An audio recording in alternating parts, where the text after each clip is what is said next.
I was parked outside, engine off, hands locked around the steering wheel like it was the only thing keeping me from unraveling. That was when it hit me.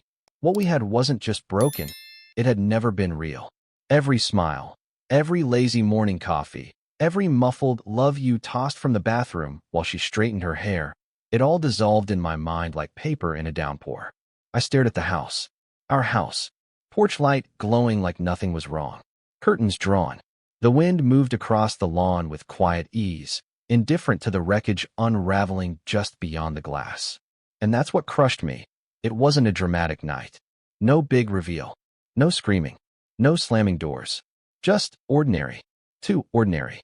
I'd just come home from some dragged-out client dinner, networking, overpriced appetizers, fake grins. I was worn thin.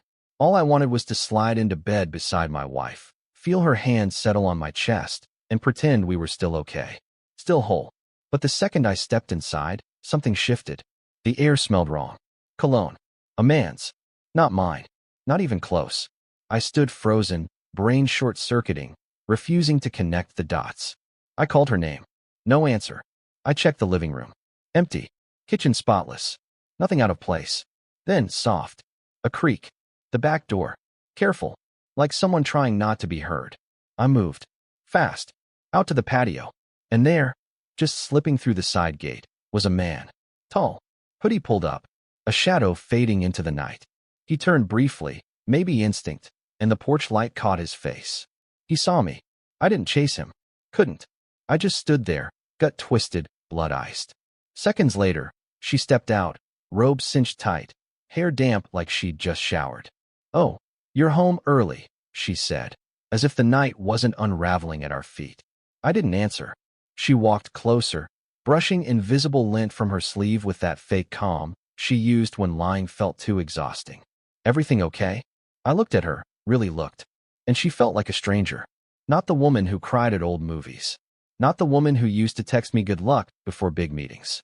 Not the woman who once woke up at 3 a.m. just to make me soup when I had the flu. That woman was gone. I asked her, who was the man? She blinked, slow. "What man?" I didn't say it again. She laughed. But not the warm kind, the kind that slices. "There was no man." "Are you serious right now? You're being paranoid again. Maybe talk to someone about that." That line. "You're being paranoid again." Like I was the one losing my grip. Like I hadn't just watched our life fall apart while she played innocent in the rubble. She brushed past me, walked inside, left the door wide open like none of it mattered. I followed, legs hollow. She was in the kitchen already, pouring a glass of wine like this was any other Tuesday. Didn't offer me one. Just leaned against the counter, scrolling her phone. Calm. Distant. "You gonna stare at me all night?" she asked, not even bothering to look up. Something in me cracked. But I didn't yell. Didn't slam a thing. I just asked, "How long has it been?" That made her pause. Finally, she met my eyes. And I saw it. The smirk. The smug calm. No regret. "Does it matter?" she said. I nodded. She took a sip, gave a little shrug. "About 6 months. Maybe longer. Time flies, right?" No sorry. No excuse. Just cold detachment. She didn't even fake concern. Didn't lie to soften the blow. She was already gone long before I ever knew she'd left. And the worst part? She wanted me to see it. Wanted me to feel it. The rest of the night blurred into static. I remember sitting on the bedroom floor, staring up at our framed photos. Us hiking the mountains. Us smiling in Rome. Her laughing beneath the Eiffel Tower. And all I could think was, every single memory now came with an asterisk. None of it meant what I thought it did. Not with her. She went to bed like nothing had happened. Not even the decency to crash on the couch. No shame. Just climbed into our bed like it was any other night. I didn't sleep. I couldn't. I lay on the hardwood floor, staring at the ceiling while dawn crept through the windows, painting the room in gold like it was trying to forgive the darkness. But forgiveness was too late now. The truth was out, and everything else was just beginning. That morning, I didn't go to work. I sat in the car with the engine humming beneath me, thumb hovering over my manager's contact. Typed emergency, stared at the word, deleted it. Then typed it again. Finally hit send. My hands wouldn't stop trembling. Inside, Lauren had music blasting, some upbeat, sugary pop song that felt like a slap in the face. Like she was trying to bury reality under a dance track. I stepped inside. She was barefoot in the kitchen, flipping pancakes like a scene from some twisted sitcom, smiling like nothing had snapped. The scent of syrup mixed with something sour. Betrayal, maybe. "You hungry?" she asked, cheerful. I didn't answer. My voice was buried under the rubble of the night before. She turned to me, spatula in hand. "Still upset? Don't be dramatic. We're both adults, right? We're both adults." Like her lies were a shared secret. Like infidelity was just something we forgot to put on the calendar. I leaned against the counter, arms crossed, just watching her. Every flick of her wrist, every careless toss of her hair, it all looked staged. Like she was acting in a life I no longer belonged to. She wasn't anxious, wasn't ashamed. She looked lighter, like the truth had peeled off a layer she was tired of wearing. I asked, "Who is he?" She rolled her eyes. "Does it matter?" Same line, same tone. Practiced, polished. "You don't know him. It's not serious." Not serious. 6 months of lies, of sneaking around behind my back. And now it was being framed like a casual phase. I asked if it was just one guy. A pause. Barely a second. But it was enough. I didn't push. She sat at the table, phone in hand, scrolling between bites of breakfast like it was just another Thursday. Then she said something that twisted the knife. "Maybe this is a good thing. Maybe we've outgrown each other. People change. No regret. No apology. Just a tidy little slogan wrapped around betrayal." She didn't ask what I needed. Didn't ask if I was okay. Never said sorry. I told her I was staying at a hotel. She shrugged. "Suit yourself. Just don't forget your toothbrush this time." It wasn't even what she said. It was how she said it. Like I was the nuisance. Like I was unreasonable for not applauding her reinvention. I packed a bag and left. As I opened the car door, she called after me. "Don't forget to cancel your gym membership. You're not going anymore, right?" I turned. She was standing in the doorway, coffee mug in hand, wearing that same smirk from the night before. And that was when it hit me. This wasn't just betrayal. She wanted me to hurt. That was the part I'd never forget. Not the cheating, not the lies, but the pleasure she took in watching me fall apart. I didn't say a word, didn't slam the door, just drove. I had no destination, only the need to escape. From her, from the house, from the life I thought I was living. Everything was broken. But this wasn't the end.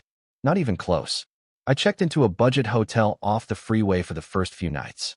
The kind of place with dim bulbs, a wheezing AC unit, and carpet that held 1,000 forgotten stories. The guy at the front desk didn't ask questions, and I was grateful. I had nothing to offer. No answers. No plan. I didn't even unpack. Just dropped the bag in the corner like it might bolt if I turned my back. That first night, I stared at the ceiling until the sky began to lighten. Around 6 a.m., my phone buzzed. A flicker of stupid hope shot through me. Maybe it was her. Maybe something. I picked it up. It was a group email from our internet provider. And I laughed. A dry, fractured laugh that turned into a cough halfway through. That was the moment I knew. She wasn't going to reach out. Not a call. Not a text. Nothing. Not a call. Not even a goodbye. After 7 years of love, loyalty, shared birthdays and losses, after all those lazy Sunday mornings tangled in each other's arms, she gave me nothing. She turned the page without hesitation, without even glancing back. But I couldn't. Not yet. Not when fragments of myself were still scattered across the life we built together. On the third day, I went back to the house. Not to talk. Not to fight. Just to gather the last of my things. But the second my foot touched that porch, it all came rushing back. Memories hitting me like fists to the chest. Her laughter echoing through the halls. The little dip in the entryway where we once danced after too much wine. The dent in the wall from that day we moved the couch, and she slipped, laughing the whole time. It felt like walking through a museum of a life that had never really been mine.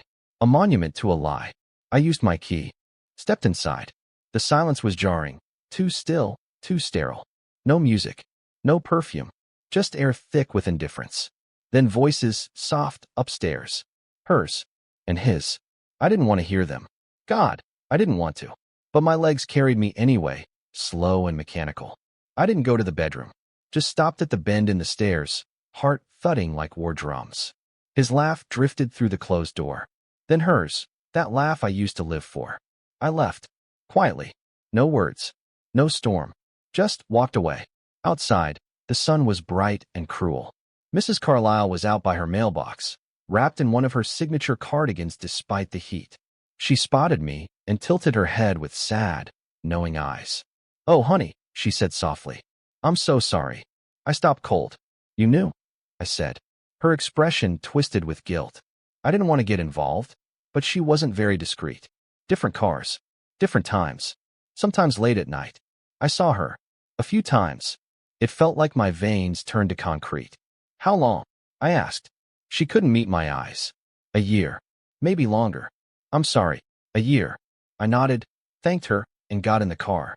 On the drive back to the hotel, I didn't cry, didn't scream, didn't feel rage. Just that deep, echoing hollowness that settles in and makes itself at home. She hadn't just betrayed me. She'd deleted me, wiped me out of our story like I was a typo. I never returned to the house after that. I let her keep it. All of it. The couch we argued about for 3 hours. The dining table where we toasted our anniversaries.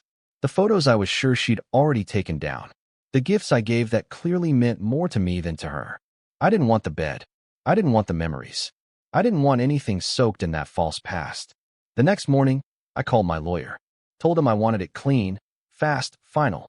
He paused, probably surprised by how flat my voice sounded. But that kind of numbness, it becomes armor after your insides have been hollowed out. I didn't tell her I'd filed. She found out when the papers were delivered to her office. Petty? Maybe. But I'd handed her every chance to show she still had a soul. She passed on all of them. That night, my phone lit up like a thunderstorm. 7 missed calls. 5 texts. I didn't answer, but I read them. Of course I did. You always do, even when you wish you wouldn't. Seriously? You're serving me at work? Classy. I thought we could be adults. You're overreacting. It wasn't even that deep. That one stuck. It wasn't even that deep. 6 years of marriage. Of holidays. Of holding her while she grieved. Of celebrating promotions, surviving debt, fixing that leaky roof together. And that was her final word. Not that deep. I stared at that text for an hour. Then I blocked her. There was no triumph in it. No victory. Just a crushing, final silence. The days that followed blurred. Working from that cheap hotel, skipping meals, shrinking into myself. I lost 10 pounds in 2 weeks. And it wasn't grief anymore. It was the slow realization that I had to learn how to exist. Without her. Without us. My boss could tell something was off, but I kept it vague, just said it was family stuff. That's usually enough.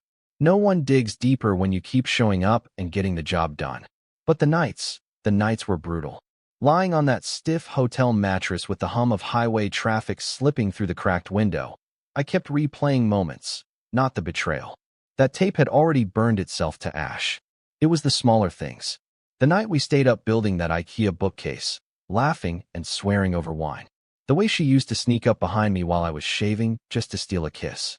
That ridiculous little dance she'd do when her favorite song came on. I hated that I still remembered them. Hated more that I still missed them. I started therapy. Told no one. Just walked into the first session like a man signing a contract in the dark. Dr. Calvin was younger than I expected. Calm. Steady. No notepad. Just eyes that really listened. I didn't say much at first, just surface-level pain. But eventually, I cracked. Told him about the man in the hoodie. The cologne in the hallway. The laughter behind the door. The smirk she wore like a trophy when she told me it had been months. Her complete, surgical lack of guilt. He let it all land. Then he asked me one question that still lodged in my ribs. Do you think she ever loved you? It was like taking a punch straight to the soul. I didn't answer. I couldn't. Maybe she did, once. Or maybe she just loved being loved. The attention. The shelter. And when that stopped being enough, she let go, never once checking if I was still holding on. But I wasn't ready for what came next. She started showing up again. It began quietly. Deliberate. Strategic. The first time was in the lobby of my office building. She wasn't there for me, or so she said. But she was standing by the elevators like she owned the place, arms folded, wearing that navy blazer she always wore when she wanted to look composed. I walked past her. No eye contact. No pause. I didn't feed the fire. But she followed, all the way to the revolving doors. Called my name. That syrupy tone she used to soften me. Evan. I stopped outside. The cold air slapped my face. I didn't turn. She stood behind me, close enough for her perfume to crawl under my skin. I just want to talk. I shook my head. We talked. You laughed. She sighed. You're really going to act like this? There it was, the entitlement. That familiar undercurrent of you owe me that always showed up when she didn't get her way. I turned, slowly, met her eyes. You cheated. You lied. For over a year. You humiliated me. I don't owe you a conversation. Her lips twitched like she wanted to argue, but didn't. Just gave me that look, that condescending, patronizing look like I was a child who didn't get how the world worked. It wasn't that simple, she said. It was exactly that simple. She reached for my arm. I stepped back. I watched the crack in her armor appear, just for a second. Her fake composure wavered. You don't even want to hear why? No, I said. Because it doesn't matter. You made choices. Not once. Over and over. You didn't make a mistake, Lauren. You built a lifestyle. I walked away. I thought that would be the end of it. But she wasn't done. She started popping up. At the cafe I used to go to on Saturdays. At the gym I switched to after moving. Always acting surprised. Wow, you come here? Like fate. Like coincidence. But the worst? She called my mom. Told her she was worried about me. That I was isolating. That maybe she could help me heal. My mom didn't even know we were separated until that call. She cried. Thought Lauren was trying to make amends. She wasn't.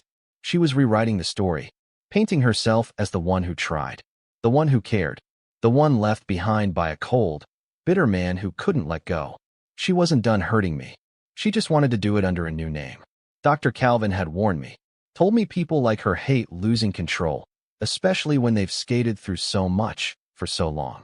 He said she'd test boundaries, press old wounds, try to get close enough again, just to twist the knife. He was right. And then came the worst of it. One Thursday night, I got a text from an unknown number. Just one sentence. You never knew half of it. No name. No context. But I knew. It was her. And she was right. Because I hadn't. Not really. That message sank its claws in deep and refused to let go. You never knew half of it. I stared at it for hours. The glow of the screen the only light left in the room. I was sitting on the floor again. Funny how I always ended up there. Like my body didn't trust chairs anymore. Like comfort had become a threat. I read that message 100 times. And each time, it tightened something inside my chest. I wanted to believe it was just another one of her manipulations, another desperate lunge for relevance. But deep down, I knew. Lauren never said things she didn't mean. She was cold, calculated, cruel, but never careless. So I started digging. Not out of paranoia. Out of instinct. A primal pull in my gut telling me she had buried more. That the rot went deeper. I'd ignored the signs once. I wouldn't do it again. I started with the old laptop, mostly mine by the end. She hadn't touched it in months. Nothing obvious in the usual places. But the downloads folders still carried her fingerprints. Old PDFs, receipts, hotel confirmations. One stood out, a cabin upstate. 2 nights. Booked in her name. I didn't remember any weekend getaway. Then I saw the date, and the breath left my lungs. That was the same weekend she told me she was visiting her sick friend in the hospital. I remembered every detail. Me at home, checking in on her, waiting for updates. She barely texted. Said her friend was in and out. That she couldn't talk. Even sent me a selfie from the hospital parking lot. Tired eyes. Convincing. But the receipt told a different story. I looked up the cabin. Pictures loaded, a hot tub. A fireplace. A king-sized bed facing tall windows that opened onto a forest of pine. Secluded. Romantic. Not a place you go to grieve with a friend. I called the rental place, posing as a customer with some questions. Asked who checked in that weekend. The woman on the phone said, casually, "Oh yeah, Lauren and that guy with the beard. David, I think." They were super sweet. I hung up before I broke something. David. A new name. A new blade. I kept digging. Bank statements. Phone records. Scraps of social media before she blocked me. It wasn't hard. People like her always leave threads. They're used to being clever, not careful. Turns out it wasn't just David. There were 2 others. One she met at her gym. The other, a coworker she always claimed to hate. 3 men. Over a year and a half. Overlapping. Rotating. Organized. I remember sitting on the bathroom floor, laptop glowing beside me. Documents scattered around me like crime scene evidence. I didn't cry. I didn't scream. I wasn't even angry anymore. I was something worse. Empty. The kind of empty that doesn't echo, because there's nothing left inside to reflect sound. She hadn't just cheated. She'd built a second life on top of mine, and danced across the scaffolding while I held the ladder steady. I sent her one message. Now I know. She never replied. She didn't have to. That silence was the most truthful thing she'd given me in months. Dr. Calvin once told me closure doesn't come with clean lines and big revelations. Sometimes it's just a quiet, brutal truth settling into your bones. A shift in gravity. A hard reset. I didn't want closure anymore. I just wanted space. Peace. A new name for myself. But what I got next was a letter. A real one. In the mail. No return address. Her handwriting. And inside, something that changed everything. The envelope was pale blue. No markings. No return address. Just my name, Evan, in the handwriting I knew by heart. The same cursive from sticky notes tucked into my lunchbox. From birthday cards. From napkins scribbled with I love you when we were too young and too certain. I almost didn't open it. Let it sit on the counter for an entire day. Made coffee, stared. Took a shower, stared. Tried to lose myself in a movie, but my eyes kept drifting back to it. Some part of me thought it was a trap. That even with ink and paper, Lauren would find a way to twist the knife again. One last power play.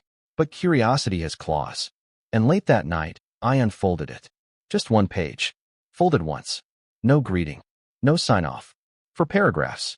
4 neatly typed confessions that read like both a dare and a eulogy. I know you found out about David, about the others. I figured you would eventually.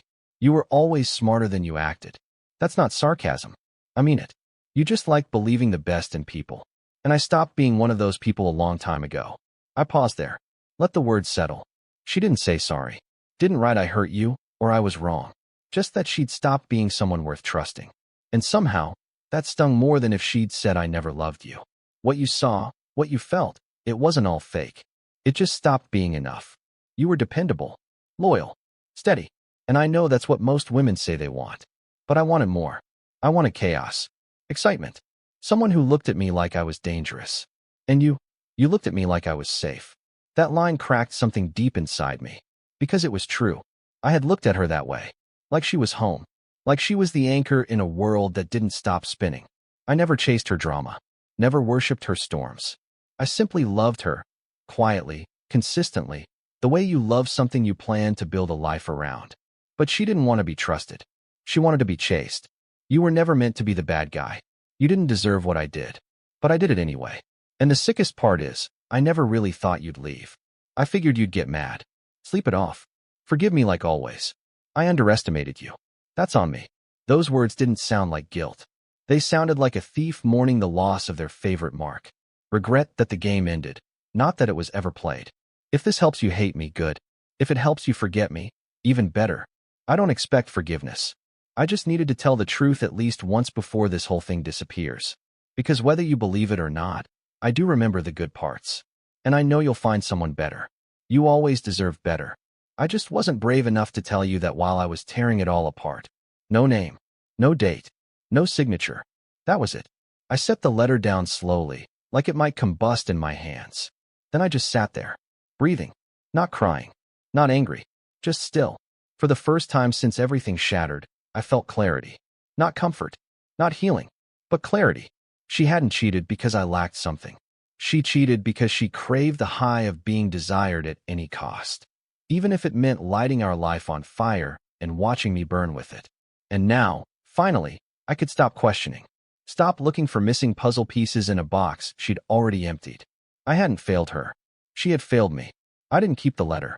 After reading it again, just once more, I folded it up, walked downstairs, and fed it to the fireplace in the apartment I was renting.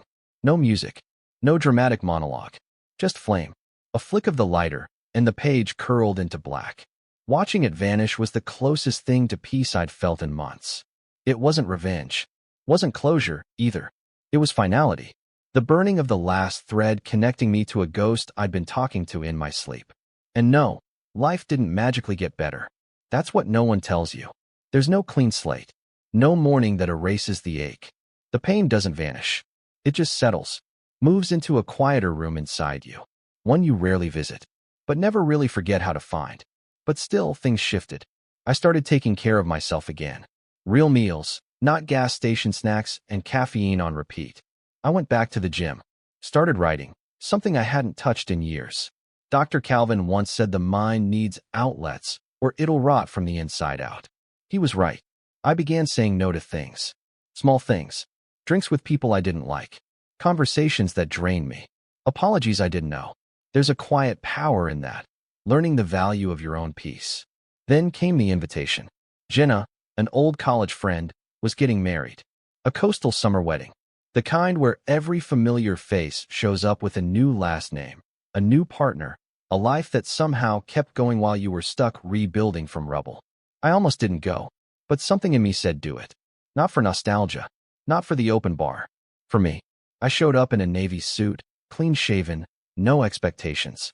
Just the salt in the air, the gentle strain of a string quartet, and enough polite small talk to patch the silence. And then, I saw her. Lauren.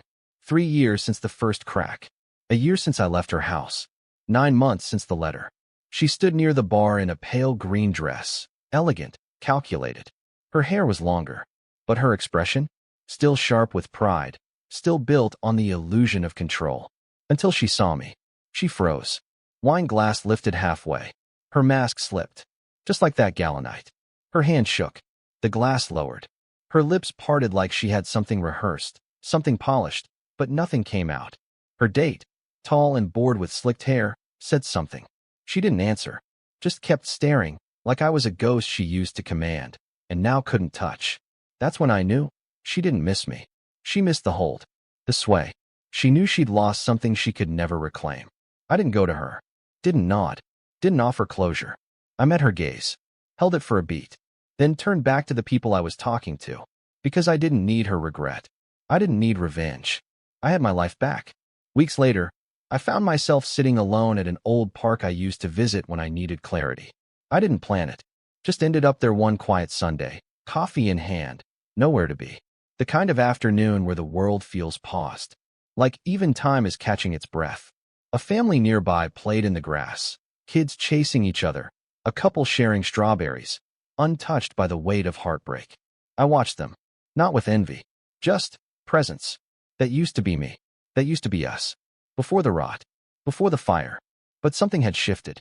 Because for the first time in a long time, I didn't feel angry. Or broken. Or hollow. I felt free. I thought about Lauren. Not the way I used to. Not through the lens of loss or confusion. Not dissecting smiles or rewritten memories. I thought of her as a chapter. A story with a bright beginning and a scorched ending. A warning. A lesson. Not my core anymore. Just a name on a closed page. She still tried now and then. Messages through mutual friends. Vague lines like, "Tell Evan I hope he's doing okay." I never responded. Didn't need to. She wasn't reaching for me. She was reaching for the image of who she used to be. The one who pulled strings and always got a reaction. But that man she once manipulated? He was gone. I'd been rebuilding. Quietly. Brick by bruised brick.